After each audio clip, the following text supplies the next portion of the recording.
Hello বাচ্চারা, আজ আমরা শুনবো বাঘ ও ছাগলের বন্ধুত্ব নামক গল্পটি। শুরু করা যাক তাহলে। একটি জঙ্গলে একটি হরিণ ও একটি ছাগল থাকতো।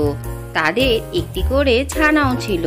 ছানারা খুবই ছোট বলে তারা তাদের বাইরে নিয়ে যেত না।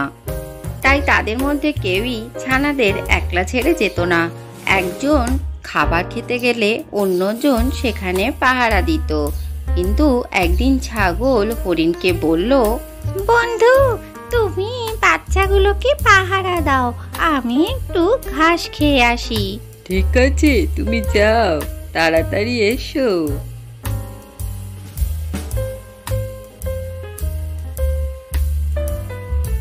আরে, মনে হচ্ছে এদিকে বাঘ আসছে। আমি এই গাছের আড়ালেই লুকিয়ে লুকিয়ে সবটা দেখি। আরে, মনে হলো এদিকে একটা ছাগলের গন্ধ পেলাম। ব্যাটা গেল কোথায়?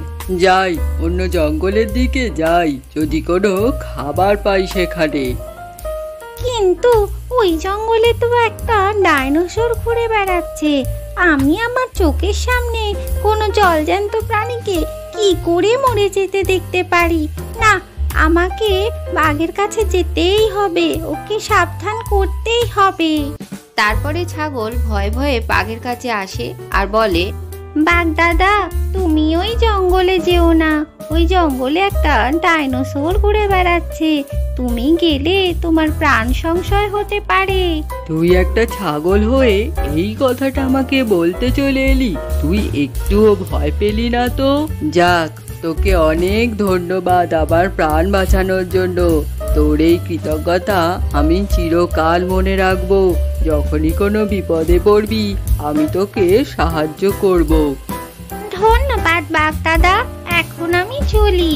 বন্ধু হরিণ, আমি আজকে অনেক ঘাস খেয়ে ফেলেছি। এবার যাও, তুমি গিয়ে খেয়ে আসো। ঠিক আছে, আমি যাচ্ছি। এই বলে হরিণ সেখান থেকে ঘাস খেতে চলে গেল। এদিকে ছাগল প্রচুর ঘাস খেয়ে সেখানেই ঘুমিয়ে পড়লো এবং তাদের বাচ্চারা ঠিক করলো তারা জঙ্গলটা ঘুরে দেখবে। চলো হরিণ ভাই, আমরা গিয়ে একটু জঙ্গলটা ঘুরে দেখে আসি। মা তো এখন ঘুমাচ্ছে।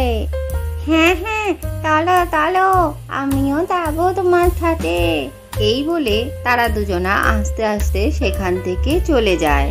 বন্ধু, তুমি এখানে দাঁড়াও, আমি একটু নদী থেকে দল খেয়ে আসি। কোথাও দেও না কিন্তু। না না, তুমি দাও, আমি কোথাও যাবো না। এই বলে ছাগল নদীতে জল খেতে চলে গেল। ঠিক তখনই সেখানে সেই বাঘ এসে হাজির হলো। আরে, আমি তো জঙ্গলের চারিদিকে খাবার খুঁজে বেড়াচ্ছি।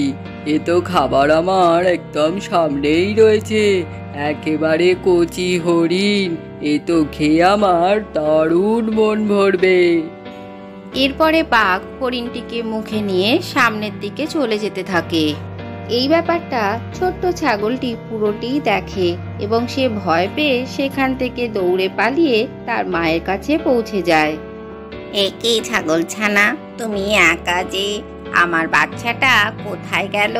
তোমার ছোট ছানাটাকে বাঘে ধরে নিয়ে গেছে।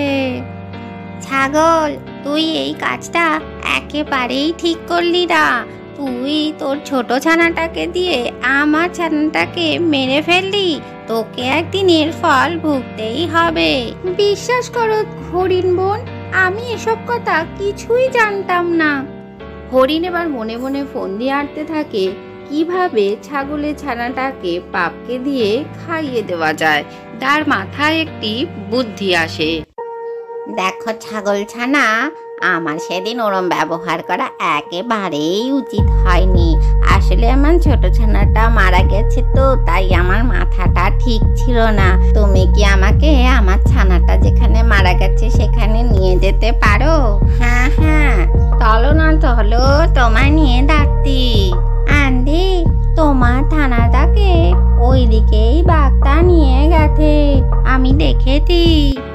ঠিক আছে ছাগল ছানা, তুমি এখানে দাঁড়াও, আমি ওদিক থেকে একটু দেখে আসছি। এরপরই হরিণ সেখান থেকে চলে যায়। কিছুক্ষণ বাদেই হরিণ সেখানে বাঘকে নিয়ে এসে হাজির করে এবং বলে, নাও বাঘ দাদা, এটা কি এবার তুমি খেয়ে ফেলো। বাবা হরিণ, তুই তো আমার জন্য খুব ভালো খাবারের ব্যবস্থা করেছিস, তোকে অনেক ধন্যবাদ। বাঘ তখন ছাগলের ছানাটিকে খেতে যাবে, এমন সময় সেখানে সেই ছাগলটি এসে হাজির হয়।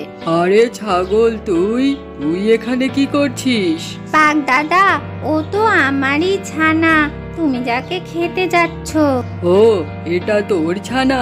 আমি তো খুব বড় ভুল করছিলাম। হরিণ, তুই একদম ঠিক কাজ করিসনি। তুই ওর ছানাটাকে আমাকে দিয়ে খাইয়ে দিচ্ছিলি। আসলে তুই বন্ধু চিনিসনি।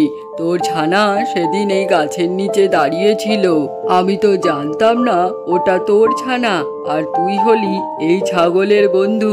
আর তুই ছাগলের বন্ধু বলে তোকে আমি আজকে মাফ করে দিলাম। তোরা নিজেদের মধ্যে সব মিটমাট করে নে, আমি চললাম।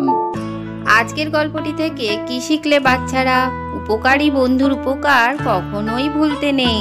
ভিডিওটি ভালো লাগলে চ্যানেলটিকে লাইক ও শেয়ার করে সাবস্ক্রাইব করে দিও।